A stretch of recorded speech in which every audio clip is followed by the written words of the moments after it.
ఈ మధ్య ఒబేసిటీ చాలా చూస్తున్నాం. పర్టిక్యులర్‌గా లేడీస్‌లో కొంచెం ఎక్కువగానే ఉంది. డబ్ల్యూహెచ్ఓ రిపోర్ట్స్ అవి మనం రీసెంట్‌గా అవును. చూసాం. యాహ్! అయితే ఒబేసిటీ తగ్గడానికి వ్యాయామం చేయాలి.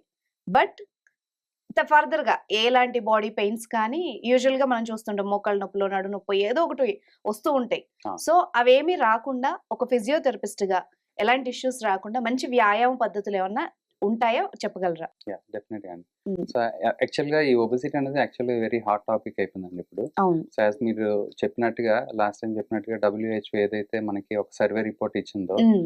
మన తెలుగు స్టేట్స్‌లో యూజువల్‌గా ఇప్పుడు అందరికీ ఒబెసిటీ అనేది చాలా చాలా ఎక్కువైపోతుంది. అవును. సో, బేసిక్‌గా అసలు ఒబెసిటీ ఎందుకొస్తుంది? దాని తాలూకు సింప్టమ్స్ ఏంటో ఫస్ట్ చూసుకొని, దాని తర్వాత మనం దాన్ని ఎట్లా మనం కంట్రోల్‌లో పెట్టొచ్చు, హ్మ్. దానికి ఏ ఎక్సర్సైజ్ చేస్తే బెటర్ ఉంటది. హ్మ్. సో, మీరు చెప్పినట్టు జాయింట్ పెయిన్స్ గాని, లేకపోతే బ్యాక్ పెయిన్ గాని, నీ పెయిన్ హ్మ్. గాని అట్లాంటివి రాకుండా, ఎనీ సైడ్ ఎఫెక్ట్స్ రాకుండా అవును. గనుక మనం చేయొచ్చు. హ్మ్. సో, బేసికల్‌గా అసలు ఒబెసిటీ అంటే మీకు తెలుస్తుంది. యాక్చువల్‌గా చాలామంది అంటారు BMI 30 దాటితే గనక మనకి యాక్చువల్ ఒబెసిటీ కింద కన్సిడర్ చేస్తారు. హ్మ్. అసలు ఒబెసిటీ ఎందుకొస్తుంది మెయిన్‌గా అంటే అసలు హ్మ్. ఫస్ట్ ఆఫ్ ఆల్ మన అన్‌హెల్తీ డైట్ అండి. హ్మ్. అంటే ఇప్పుడున్న మనం ప్రెజెంట్ సిట్యుయేషన్స్‌లో ఇప్పుడు చూస్తే అంత ఫాస్ట్ కల్చర్‌లో హ్మ్. అందరూ చాలా మంది చూస్తే గనక అంత ఫాస్ట్ ఫుడ్ అలవాటయిపోయింది. హ్మ్. ఇప్పుడు మీరు బయటకెక్కడికైనా ఎళ్లారనుకోండి, ఒక హెల్తీ ఫుడ్ ఒక స్టోర్ చెప్పండి. ఒక హ్మ్. రెస్టారెంట్ చెప్పండి. లేకపోతే ఏదైనా ఒకటి చెప్పాలంటే కష్టం. అవును. అదే ఫాస్ట్ ఫుడ్ అనుకోండి, మీకు అడుగడుగునా ఒకొక్క ఫాస్ట్ ఫుడ్ సెంటర్ కనిపిస్తది. హ్మ్. ఎక్కడైనా తినొచ్చు. అవును. సో, మనం లాస్ట్ టైమ్ మేము ఒక ట్రిప్‌కెళ్తే అక్కడ ప్రతి చోట చాలా కామన్‌గా దొరికిందేంటంటే మ్యాగీ. హ్మ్. So, Maggi noodles. హ్మ్. ఎందుకంటే ఒక 2, 3 మినిట్స్‌లో అయిపోతది. అవును. సో, అదే దానికి కొంచెం అది ఎన్ని రోజులు తింటాం యాక్చువల్‌గా 1 వీక్ అదే తినలేం కదా! ఇప్పుడు హ్మ్. ఎక్కడికైనా హ్మ్. ఎళ్ళినప్పుడు సడెన్‌గా తినాలంటే ప్రతిసారి మ్యాగీ తినాలని ఇబ్బంది. అది హ్మ్. Fast food. హ్మ్. సో, అది మనకు సరిగ్గా జీర్ణం అవ్వదు. లేకపోతే ఇంకొక సైడ్ ఎఫెక్ట్స్ వస్తూ ఉంటాయి. హ్మ్. ఒక హెల్తీ ఫుడ్ చూడాలంటే చాలా కష్టం. ఇప్పుడు మనం ఎక్కడికెళ్ళినా కూడా హెల్తీ హ్మ్. డైట్ హ్మ్. మనకో సలాడ్ కావాలన్నా కష్టం. ఏదో సబ్‌వేలో అట్లా ఎళ్తే చాలా గనక కష్టం. యాహ్! హ్మ్. సో, మనకు ఒక రకమైన హెల్తీ ఫుడ్ దొరకాలంటే కష్టం. అదే హ్మ్. ఫాస్ట్ ఫుడ్ అనుకోండి ఇట్లా మనకు ఒక ఎవ్రీ ఒక అడుగడుగునా మనకు ఫాస్ట్ ఫుడ్స్ హ్మ్. ఉంటాయి. సో, అవును. మనకి ఫస్ట్ అన్‌హెల్తీ డైట్ అనేది మన ఫస్ట్ హ్మ్. మెయిన్ రీజన్స్ అండి ఒబెసిటీ. ఇంకోటి ఓకే. అన్నిటికన్నా ఇంపార్టెంట్ ఏంటంటే మన సైకలాజికల్ ఫ్యాక్టర్స్. అంటే హ్మ్. మనం ఇప్పుడు వర్క్ లైఫ్ స్టైల్ తీసుకుంటే గనక హ్మ్. చాలా మందికి స్ట్రెస్ ఉంటుంది. హ్మ్. ఈ స్ట్రెస్‌తో ఆటోమేటిక్‌గా ఏంటంటే కొన్ని హార్మోనల్ ఇంబాలెన్స్ వస్తుంది. ఈ హార్మోనల్ ఇంబాలెన్స్‌తో క్రేవింగ్స్ పెరుగుతున్నాయి ఎస్పెషల్లీ. అవును. ఈవెన్ ఫీమేల్స్‌లో క్రేవింగ్స్ పెరుగుతున్నాయి. మేల్స్‌లో క్రేవింగ్స్ హ్మ్. పెరుగుతున్నాయి. ఫర్ ఎగ్జాంపుల్ నాకు ఒక రీసెంట్‌గా ఒక క్లయింట్ వచ్చారు. హ్మ్. సో, ఆవిడ చూడడానికి ఫిట్‌గా ఉన్నారు. బట్ ఒబీస్ ఉన్నారు. హ్మ్. ఓకే. సో, రీజన్ ఏంటి అంటే అడిగాననమాట. యూజువల్‌గా డైట్ ఎట్లా ఉంది? ఏంటి ఉంది? ఆమె బ్యాక్ పెయిన్‌తో వచ్చారు. హ్మ్. సో, మనకి ఒబెసిటీ తగ్గకపోతే బ్యాక్ పెయిన్ తగ్గదు. అవును. ఈ బ్యాక్ పెయిన్ తగ్గాలంటే ఒబెసిటీ తగ్గాలి. హ్మ్. సో, ఇదెట్లా అంటే మనకి ఓ సైకిల్‌లా అనమాట. అది హ్మ్. లేకపోతే ఇది లేదు, ఇది లేకపోతే ఇది లేదన్నట్టు అవును. ఉంటుంది. సో, హ్మ్. దానికేం చేయాలి? ఫస్ట్ అట్‌లీస్ట్ కొంచెం ఇప్పుడు నేను బ్యాక్ పెయిన్ తగ్గిచ్చేస్తా టెంపరరీగా. హ్మ్. బట్ తర్వాత రూట్ కాజ్ అయితే తగ్గియాలి గదా! అవును. సో, ఇప్పుడు నా దగ్గరికొచ్చిన వెంటనే బ్యాక్ పెయిన్ తగ్గింది. మళ్ళీ ఒక 1 మంత్ తర్వాత వచ్చిందంటే, హ్మ్. ఓకే. తినేం చేశారు? అసలు సరిగ్గా లేదు అనుకుంటారు. సో, హ్మ్. బట్ రూట్ కాజ్ ఏంటి? ఒబెసిటీ. అవును. సో, ఈ ఒబెసిటీని తగ్గిస్తే గనక అప్పుడు మనకి రిజల్ట్స్ బావుంటాయి. హ్మ్. సో, అప్పుడు మనకి బ్యాక్ మీద లోడ్ పడకుండా ఉంటుంది. సో, నేనొకసారి మొత్తం హిస్టరీ అంతా తీసుకుంటూ ఉంటే, తను చెప్పడం ఏంటంటే, మార్నింగ్ హెల్త్ డైట్ చెప్పారు. హ్మ్. మధ్యాహ్నం హెల్త్ డైట్ చెప్పారు. ఈవినింగ్ హెల్త్ డైట్ చెప్పారు. హ్మ్. చాలా బ్రహ్మాండంగా ఉంది. ఓకే. అసలెక్కడ కూడా ఎటువంటి జంక్ గాని ఏమీ లేదు. హ్మ్. రీజన్ ఏంటంటే ఆమెకి స్లీప్ డిజార్డర్ ఉంది. ఓకే. ఓకే. హ్మ్. సో, ఆటోమేటిక్‌గా ఒక 2, 3 వరకు ఆమెకి నిద్ర పట్టదు. హ్మ్. సో, ఎప్పుడైతే 2, 3 వరకు నిద్ర పట్టదో వాళ్ళకేమవుతుందంటే ఎప్పుడైతే స్లీప్ డిప్రైవేషన్ అట్లాంటి డిజార్డర్స్ ఉంటాయి. హ్మ్. ఆటోమేటిక్‌గా హార్మోనల్ ఇంబాలెన్స్ ఉంటుంది.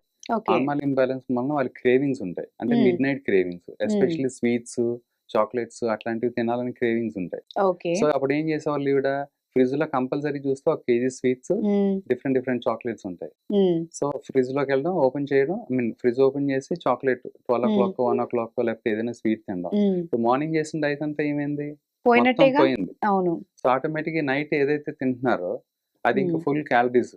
హ్మ్. ప్లస్ నైట్ సరిగ్గా జీర్ణం అవ్వదు. హ్మ్. సో, ఆటోమేటిక్‌గా ఏమవుతుందంటే మనకి ఫుల్‌గా ఒబెసిటీ అయ్యే అవకాశం ఉంటుంది. ఓకే. ప్లస్ స్లీప్ డిప్రైవేషన్‌లో మనకి స్ట్రెస్ కూడా పెరుగుతుంది. హ్మ్. స్లీప్ సైకిల్ కూడా డిస్టర్బ్ అవుతుంది. హ్మ్. సో, మనకి యూజువల్‌గా 6-8 అవర్స్ స్లీప్ ఉండాలంటారు. హ్మ్. బట్ మీరు 3:00 పడుకుంటే మనకి మార్నింగ్ అయ్యేటప్పటికి ఏదో ఒక డిస్టర్బెన్స్ స్టార్ట్ అవుతది. యూజువల్‌గా హ్మ్. ఎప్పుడైనా చూడండి మీరు ఎర్లీ మార్నింగ్ ఒక 3కో ఎంతకో పడుకుంటే హ్మ్. ఎంత 3, 4కి పడుకున్నా కూడా మీరు మాక్సిమం ఒక 9 లేకపోతే 10 మాక్సిమం 11 వరకు లేచిపోతారు. అవును. అది కూడా డిస్టర్బ్డ్ స్లీప్ ఉంటది. అంటే అవును. మనకు సౌండ్ స్లీప్ లాగా మనం 10కో, 11కో హ్మ్. పడుకున్నంతగా హ్మ్. మనం 3కో, 4కో పడుకుంటే ఉండదు. హ్మ్. సో, అప్పుడేమవుతుందంటే స్లీప్ డిప్రైవేషన్ అవుతుంది. So, okay. ఎప్పుడైతే స్లీప్ డిప్రైవేషన్ వస్తుందో నెక్స్ట్ డే వర్క్ అనేది చాలా హెల్తీగా ఉండదు. అవును. సో, ఏదో మనం బరువుగా పని చేస్తున్నట్టు ఉంటది. హ్మ్. లేకపోతే రోజంతా చాలా డల్ గా ఉన్నట్టు ఉంటది. హ్మ్. ఏదో మనకి యాక్చువల్ చెప్పాలంటే మా చిన్నప్పుడు మా ప్రొఫెసర్ ఒక ఆయన చెప్పేవాళ్ళు.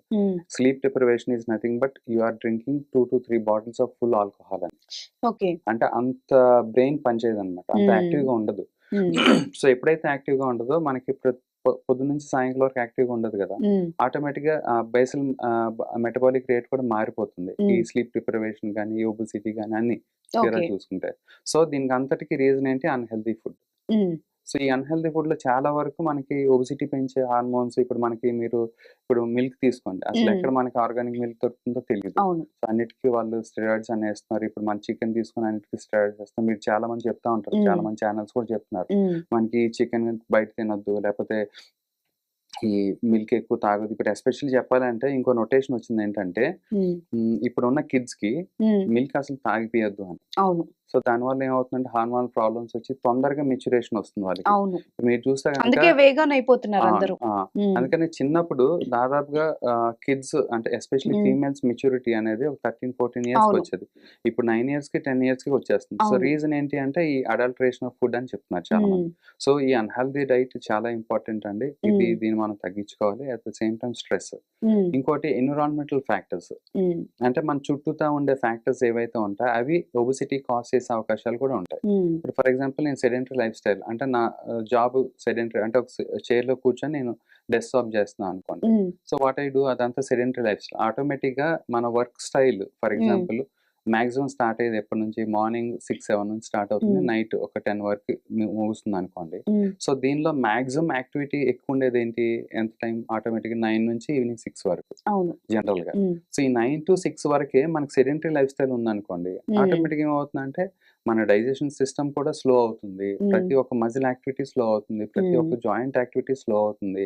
ఆటోమేటిక్ హార్మోనల్ ఇంబాలెన్స్ కూడా నెమ్మదిగా స్టార్ట్ అవుతుంది. సో వీటి మూలాన ఆటోమేటిక్‌గా ఏమవుతుంది? ఒబెసిటీ స్టార్ట్ అవుతుంది. సో ఎన్విరాన్మెంటల్ ఫ్యాక్టర్స్ కూడా ఒకటి. సో ఎన్విరాన్మెంటల్ ఫ్యాక్టర్స్‌ని కూడా మనం అందుకనే ఇప్పుడు ఎక్కువ సేపు కూర్చొని డెస్క్‌టాప్ జాబ్ చేసేటోళ్ళకి మేమైతే స్పెషల్‌గా రికమెండ్ చేసేది ఏంటంటే no matter what you have to stand at least after every half an hour అని చెప్తాం. జస్ట్ నించోండి అని చెప్తాం అట్‌లీస్ట్. ఒకవేళ నడిచి వస్తే అది వెల్ అండ్ గుడ్. కొంతమంది ఏమంటారంటే మేము మీటింగ్‌లో ఉన్నాం. మేము మళ్ళీ నడిచి రావడం అంటే చాలా కష్టం అవుతుంది. సో అందుకని ఏం చేస్తామంటే అట్‌లీస్ట్ మీరు నించోండి. సో ఆ పోస్చర్‌ని బ్రేక్ చేయండి అని చెప్తాం. ఓకే. ఈ పోస్చర్ కూడా చాలా ఇంపార్టెంట్. ఈ ఒబెసిటీ మూలాన ఏమవుతుందంటే ఈ పోస్చర్ మారిపోతుంది. ఇప్పుడు మీరు ఎప్పుడైనా ఎవరినైనా కొంచెం ఒబెసిటీ బాగుందని చూస్తే గనుక ఇలా కూర్చుంటారు. అవును. సో లిటరల్‌గా చెప్పాలంటే ఈ నెక్ ఏదైతే ఉందో ఇట్లా ముందుకొస్తది. అవును. సో అప్పుడు మళ్ళీ ఏమవుతుంది? నెక్ పెయిన్ స్టార్ట్ అవుతుంది. సర్వికల్ రాడిక్యులోపతి అంటాం. అదే బ్యాక్ పెయిన్ ఉన్నోళ్ళకి సయాటికా అంటాం. ఇట్లాంటి ప్రాబ్లమ్స్ స్టార్ట్ అవుతాయి. యాజ్ యూజువల్‌గా మీరన్నట్టు జాయింట్ పెయిన్స్ ఎట్లాగో వస్తాయి. ఓకే. సో ఈ హార్మోన్ ప్రభావం రావచ్చు. లేకపోతే వెయిట్ పెరగటం మూలాన కూడా జాయింట్స్ మీద ఎక్కువ లోడ్ పడడం మూలాన మజిల్స్ స్ట్రెయిన్ అవ్వటము, జాయింట్స్ స్ట్రెయిన్ అవ్వడం కూడా జరుగుతుంది. సో ఫస్ట్ అన్‌హెల్తీ డైట్ అయితే, రెండోది స్ట్రెస్ అయితే, మూడోది ఎన్విరాన్మెంటల్ ఫ్యాక్టర్స్.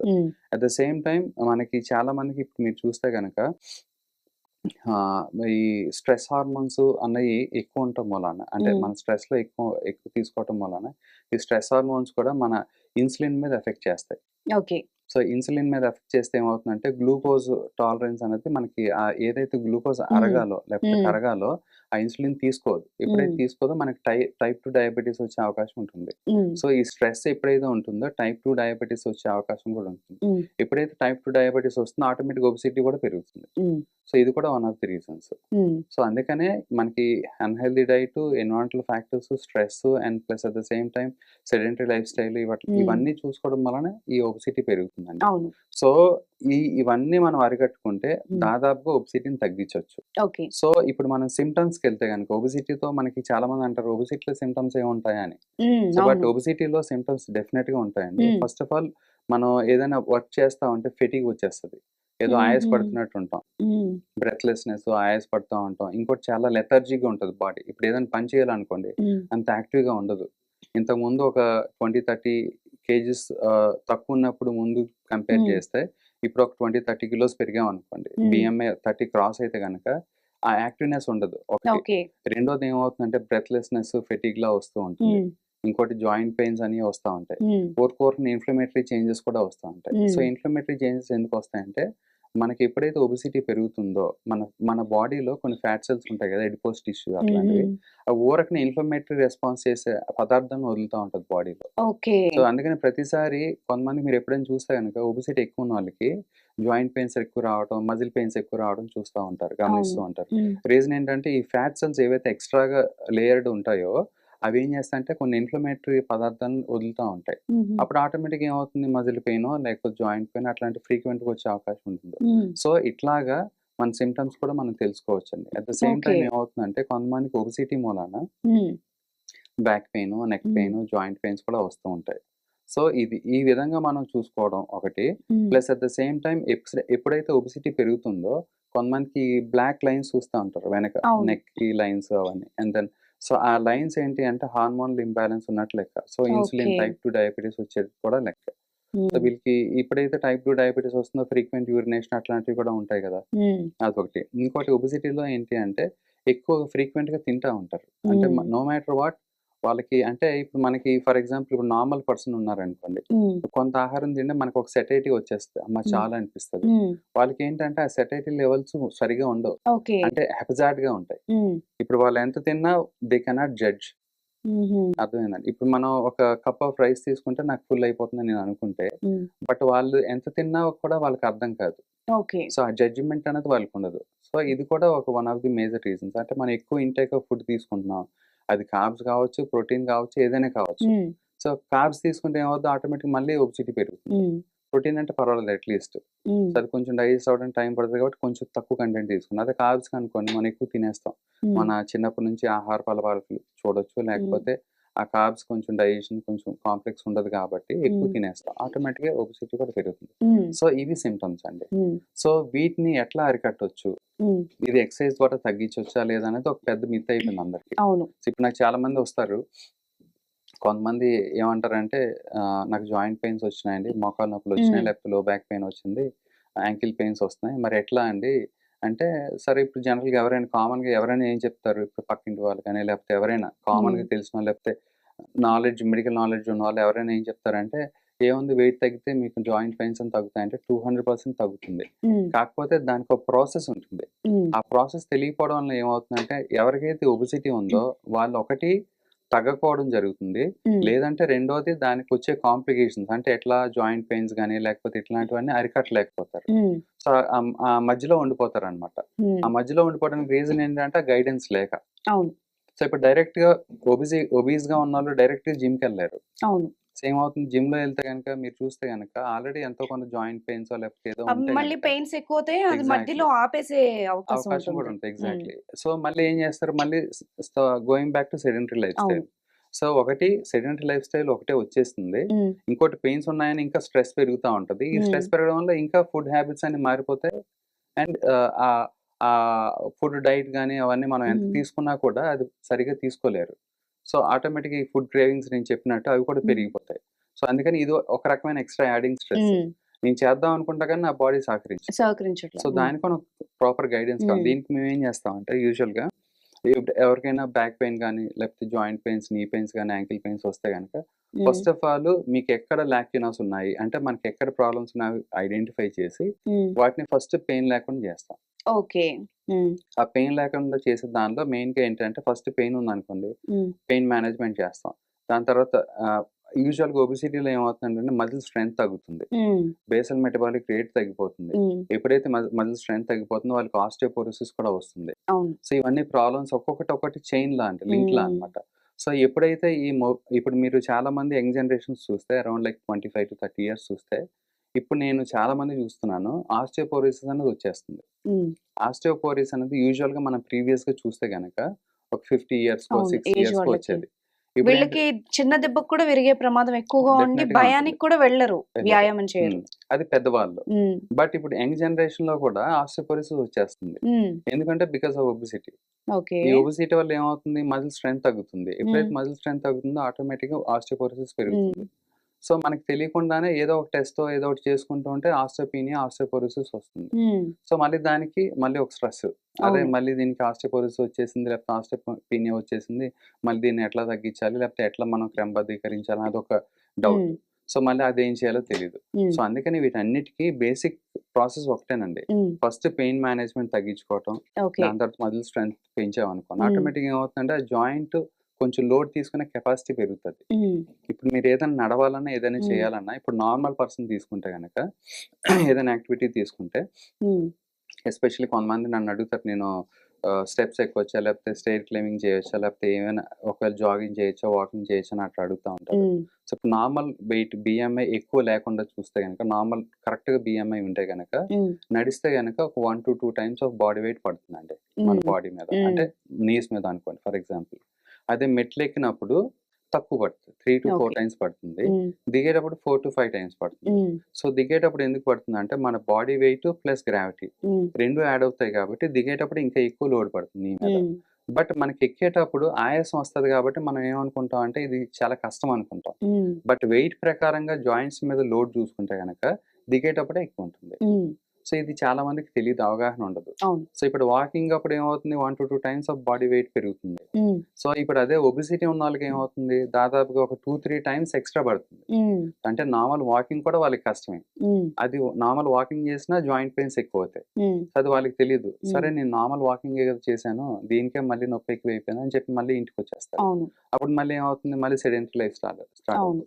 సో అందుకని మేము ఏం చేస్తాం అంటే స్ట్రెంథనింగ్ ఇవన్నీ చేసి ఆ జాయింట్ కి మంచి స్టెబిలిటీ ఇచ్చిన తర్వాత, first of all me body మీద ఏది యాక్సెప్ట్ చేస్తుంది అంటే, కొంతమందికి స్విమ్మింగ్ అలవాటు ఉండొచ్చు, కొంతమందికి సైక్లింగ్ అలవాటు ఉండొచ్చు, కొంతమందికి వాకింగ్ అలవాటు ఉండొచ్చు. And at the same time what is your mind is liking, అంటే మీకు ఏది ఇష్టమో అది మీరు పిక్ చేసుకోండి. అప్పుడు ఏమవుతుందంటే ఎప్పుడైతే మీకు ఏది ఇష్టమో అది చేస్తే you feel some rush in your hormones. అప్పుడు పాజిటివ్ హార్మోన్స్ రిలీజ్ అయ్యి ఎండార్ఫిన్స్ అట్లాంటివి, అప్పుడు మీకు ఇంకా బెటర్ గా ఉంటుంది. అదే ఇప్పుడు నాకు నచ్చని చేస్తే ఏమవుతుంది, నేను ఎంత చేసినా నాకు నచ్చదు. సో నెగిటివ్ హార్మోన్స్ రిలీజ్ అవుతాయి. సో మీకు నచ్చేది ఫస్ట్ సెలెక్ట్ చేసుకోండి. ఇట్లా స్టాటిక్ సైకిల్, కూర్చుని తొక్కిన సైకిల్ కానీ, లేకపోతే స్విమ్మింగ్ కానీ, లేకపోతే జస్ట్ వాకింగ్ కానీ అట్లాంటివి. సో వీటిలో నెమ్మదిగా స్ట్రెంథనింగ్ చేసాం కదా, ఆటోమేటిక్గా నెమ్మదిగా వీటిలో మనం ఇన్కల్కేట్ చేస్తాం. అప్పుడు ఫస్ట్ ఇనీషియల్ గా మీరు ఒక 5 minutes చేయండి.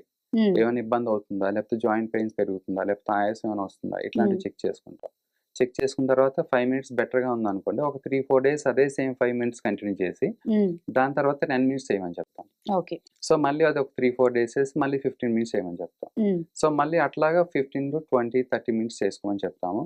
బట్ ఎప్పుడైతే హాఫ్ అన్ అవర్ రీచ్ అవుతుందో 15 minutes కి బ్రేక్ ఇమ్మని చెప్తాం. మళ్ళీ మన మన మన బ్రెయిన్ అంతా ఎక్కడ ఉండాలి, జాయింట్స్ మీద లోడ్ ఉండాలి. మనకి సడన్ గా ఒకేసారి 1 month లో వెయిట్ తగ్గిపోరు కదా.